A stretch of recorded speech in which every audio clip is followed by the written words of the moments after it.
third Kat Kramer and Karen Sharpe Kramer.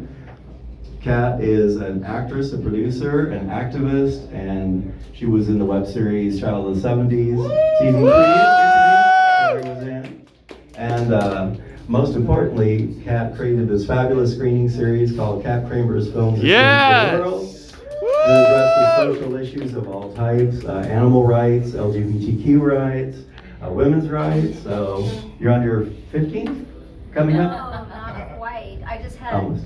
well, lucky 13, and I did 2, which I said I would never do it for 13 because it's an unlucky number, and someone convinced me it was lucky. So I did 2 different movies, like 3 months apart. Just finished in August. And Teach Your Children Well was one of them. Teach Your Children Well. Yeah. We were the third. Yes. Karen Sharpe Kramer. I'm sorry. Oh, fourth, that's right. Karen Sharpe Kramer, and what can we say? Woo! Yeah! 6-decade career in Hollywood, Golden Globe Award winner for The High and the Mighty, and what else? Producer, you produced 12 different projects, features, shorts, was in Disorderly Orderly with Jerry Lewis. Yes! Woo! And most importantly, too, is Karen, and Kat's going to cover that too, Karen and met Stanley Kramer when you were shooting Disorderly Orderly and he was shooting Ship of Fools and you were adjoining sound stages. So we want to hear that story for sure. So without further ado, I'll turn the mic over. Thank you. Thank you so much. And then I don't know what the hell she's going to say or what she's going to ask me. Well, I said, can you tell me what you're going to ask me so I know I can answer it? She says, no, I'm just going to surprise you. So I said, okay, surprise me. Better be good. well, I'm going to sit in a minute. I just wanted to thank all of you for Oh, coming yeah. and not being at Taste of Palm Springs, which I know conflicts tonight. So thank you for being here. You can always go there after, right? It's And too I'm hot. going to do a formal introduction. I have a little bio here.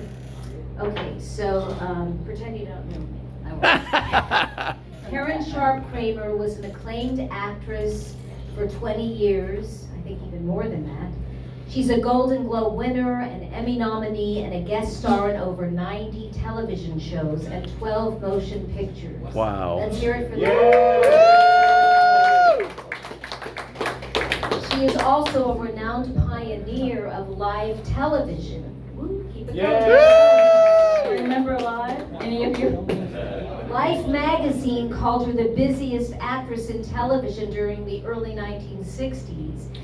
And in her personal life, Karen married legendary filmmaker Stanley Kramer, Yay! my father, and gave up her acting career and worked alongside her husband as a producer. She has come back out of retirement, though we co-star together in Fate Shadow and Fate Shadow the Whole Story, but that's for another time. Their first collaboration was the film Guess Who's Coming to Dinner, starring my godmother and namesake, Katharine. Continued until his retirement.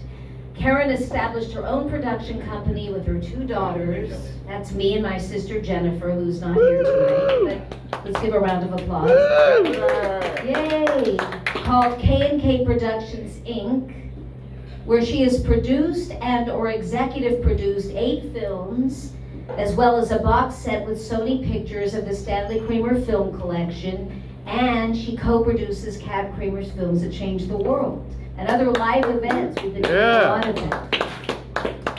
She established the Stanley Kramer Award at the Producers Guild of America. 20 plus years of that, correct? And the Stanley Kramer Award for directing at UCLA, and the Stanley and Karen Kramer Social Justice Award at the African American Film Critics Association. Woo! Karen has received many social justice awards herself, most recently the first Unity Award from the Women's Image Network, and a Lifetime Achievement Award from the AFCA Awards Gala. And she has several film and TV projects in development, and we're doing a bunch through K&K this year and into eternity. So there she is, folks. Woo! And I'm only 2. I'm gonna surprise you. That's how much I've accomplished since I was only 2 years old. Okay. Okay.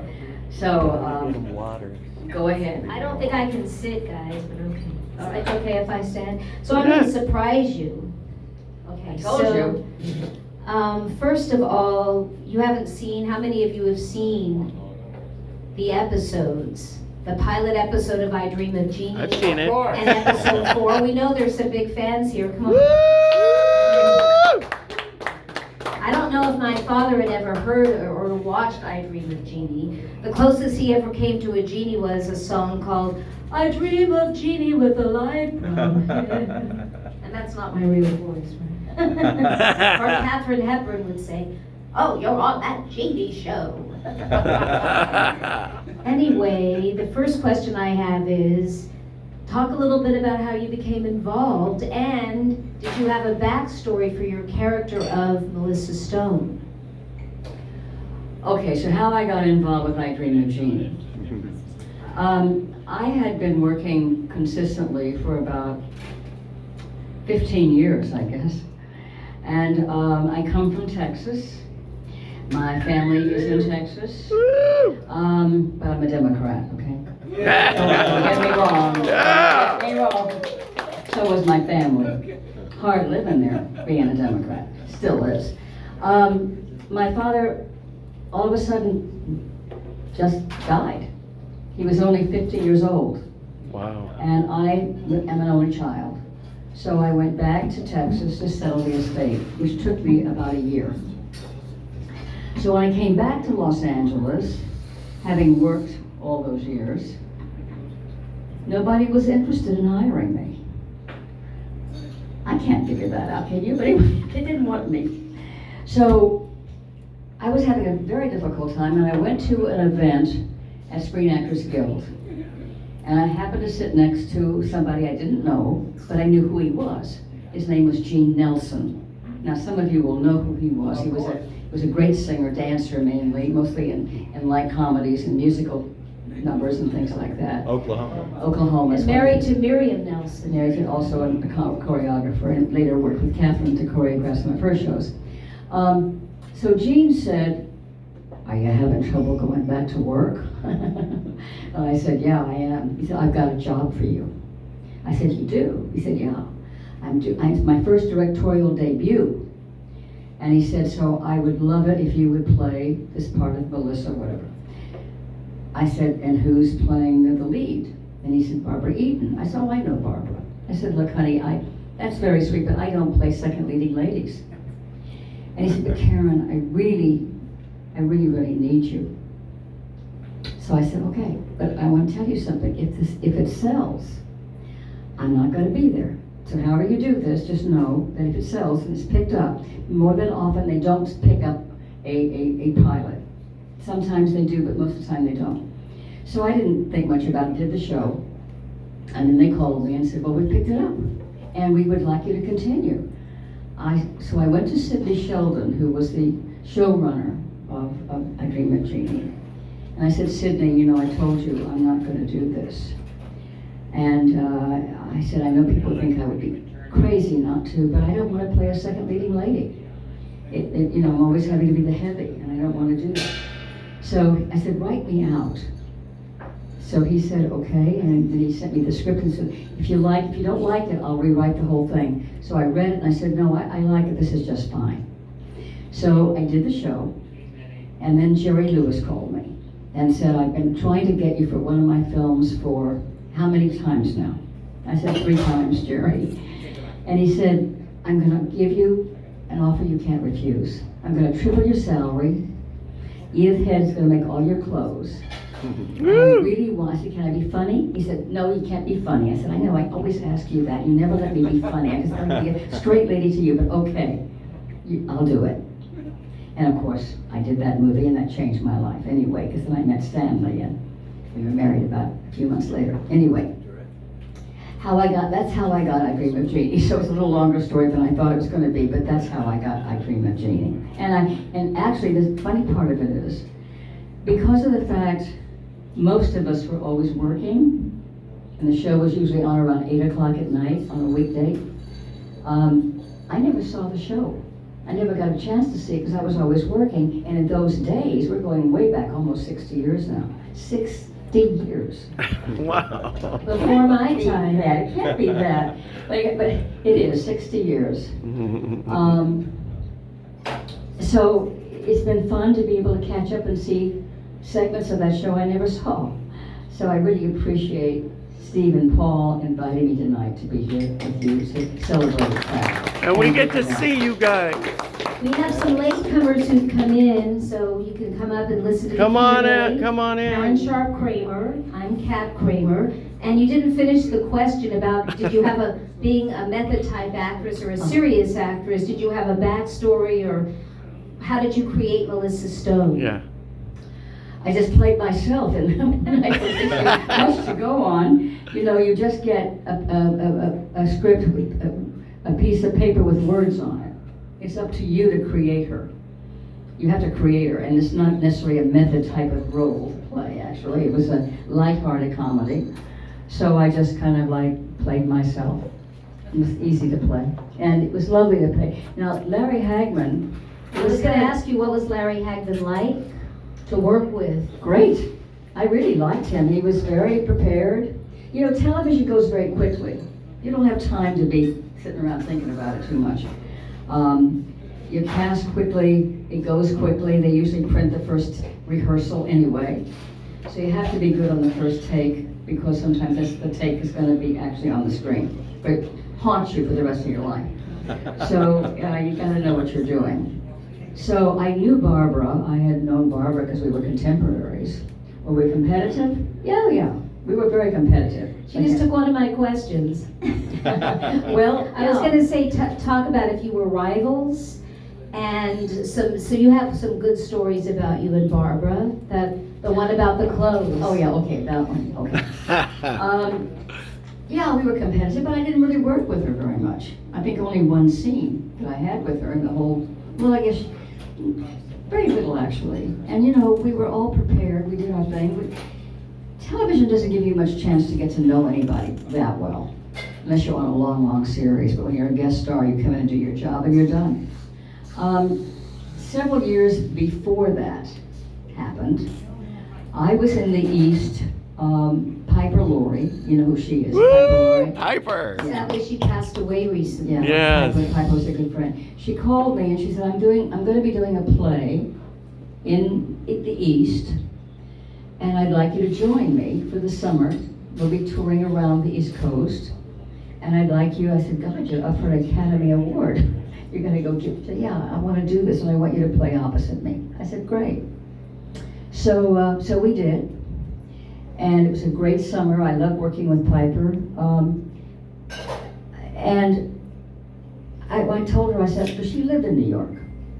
I said, look, I'm going to leave my clothes with you, all my things with you. I've got to go back to Los Angeles. I've got a job, but I'm coming right back to New York because I want to study. I never studied acting. I never had a chance to take the time to study acting. I was always working. But she had made the brave decision many years before that to just leave Hollywood and go back to New York and study.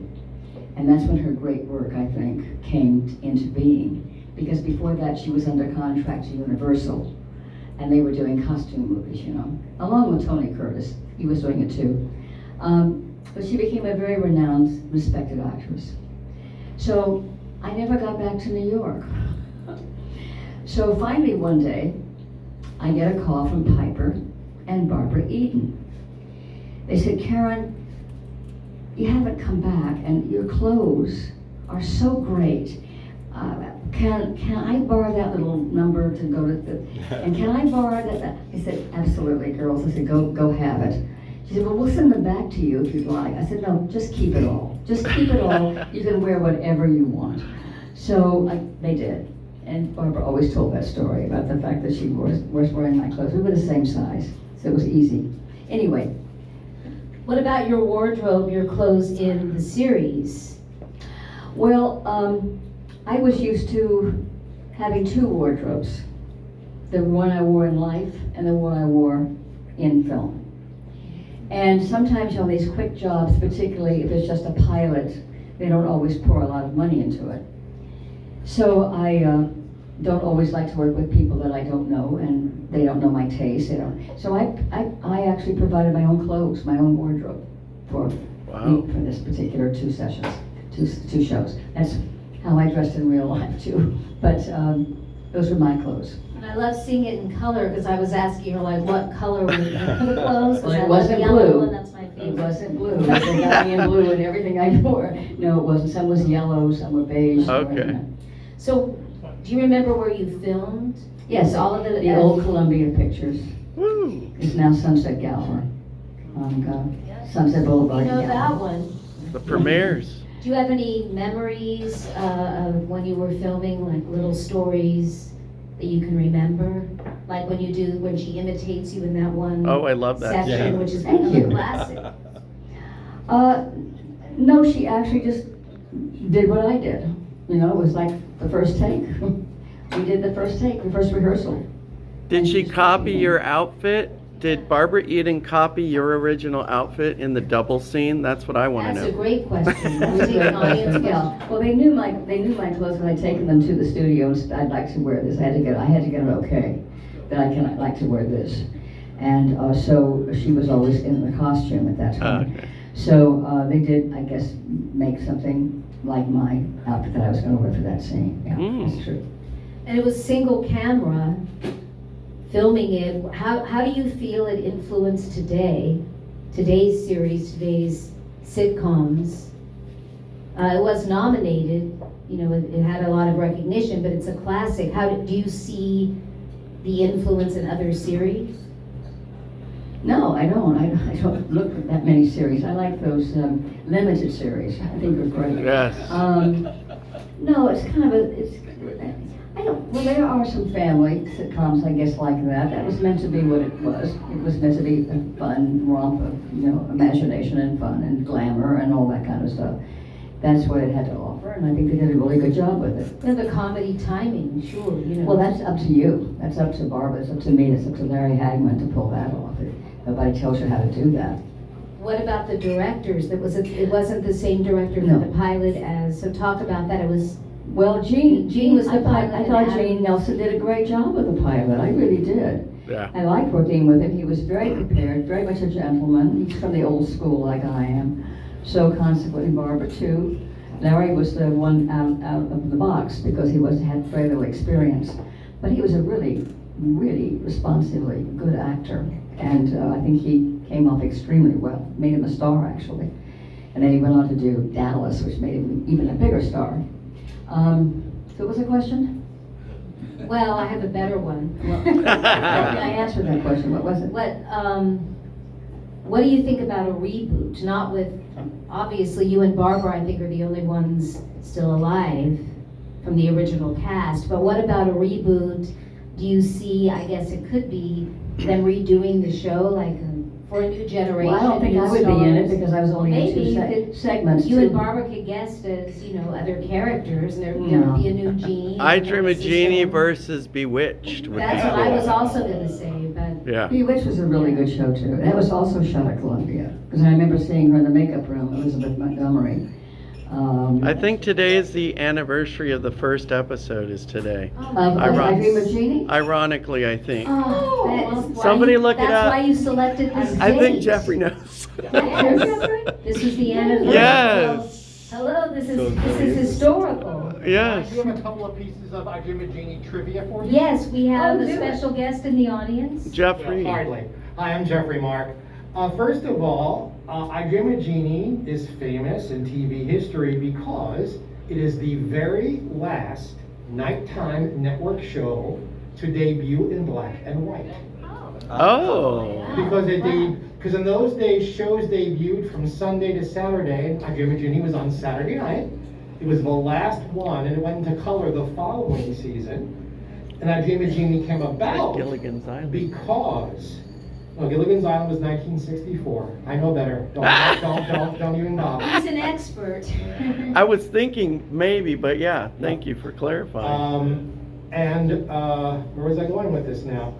The very first. So because of Bewitched, I Dream of Jeannie happened. Columbia, their Screen Gems was their television arm in those days. And Bewitched became this sleeper hit. It was the first big hit ABC ever really had nighttime, Wow. outside of like the Mickey Mouse Club. And they wanted another show like it. Bill Asher, who was a dear friend of mine, did not want another show. He didn't want to supervise another show. Bewitched was enough. So they went to Sidney Sheldon, who was this amazing screenwriter and book author of fiction. And, you know, so there are parallels between the two shows. Yeah. The evil sister with a dark wig is just like Serena on Bewitched. And if you ask Barbara, the guest stars, and she gives an awful lot of credit to Hayden Rourke, who played Dr. Yes, Bellows yes, as he like was the amazing, heart of the show, because he brought, it's a very hard part to play, to constantly be the heavy, and to play a very married man, married to a much younger, beautiful wife, who never ever catches on exactly what's going on. But I know that in speaking with Sidney about the show, you came up in the first conversation that he wishes you could have gone on. There would have been more conflict on the show. Yeah. And how well you did. So know that Sidney felt really warm about what you did on the show and really appreciated it. And this is not the Jeffrey Mark show, so I'm gonna hand this right back to you. Thank you though Thank you, for but you know, that. if Thank she you. continued- Yeah, thank you. What did I know? If she continued, I might not be here. That's true. And we have I think about it was fate. we have It about was 10 fate. minutes. Oh, okay. So just keep that in mind. Thank you for mentioning Thank you Hayden for that. Rourke, That's and there was great. Bill Daly, and so there was a lot of actors that got their start on the show, right? Bill That was Daly their was Bill first, Daly, absolutely. Got his start on first that big. show. So can you remember working with them, and who played your father, and? Philip Ober played my yes. father, you know. Well, you know, it's like you go to the set and they do a lot of pages in one day. You say, oh, how are you? And you do the scene, you know. And there's time between scenes for women where you're getting touched up or having to change wardrobes or something. Then you go home. I mean, you don't always get that chance to think that you're going to have a great friend in your life. You know, it happens very, very rarely, actually. Unless you're in a series, and then of course it's a different thing because you have to see him year after year after year. So that makes a lot of money that way, I guess. But anyway, that's how that works. But I don't really have any stories to tell you. It was a very lovely shoot. We finished on time, and that was it. And when you were off the show, did you feel, gee, I wish I'd stuck with it? I know maybe you're not saying that, but maybe you had a little, or are you surprised still with the big success of it? No, those were the days when that kind of a show would be successful. It has that certain kind of look about it that you feel that would be kind of what we did in those days. I never had any regrets for what I did, what I didn't do. I never looked back and thought, doggone, I should have done that. I never did. I did what I did. I married Stanley, and I thought I would never, ever give up my career to get married. I didn't want to get married. I didn't want to have children. I didn't want any of those things. I just wanted to keep on working and get that Academy Award. That's kind of who I was. But Stanley Kramer was different. He was not like anybody I ever knew. And he was doing really important work, important subject matter that I was never going to get a chance to probably play. And he was so devoted, he was so unusual for this town. And it took him a year, really, almost a year to get a date with me. And he saw me, I walked onto his set, because when I was working with Jerry Lewis on The Disorderly Orderly, Jerry, when I wouldn't go to bed with him. Stories about that, but we're not gonna Well, discuss it tonight. he made life hell for me on that set. Oh. He never would rehearse with me, he would just, and I said, too bad, because it's gonna be what it is. And across the way, you know, on Ship of Fools, I'd go to the commissary by myself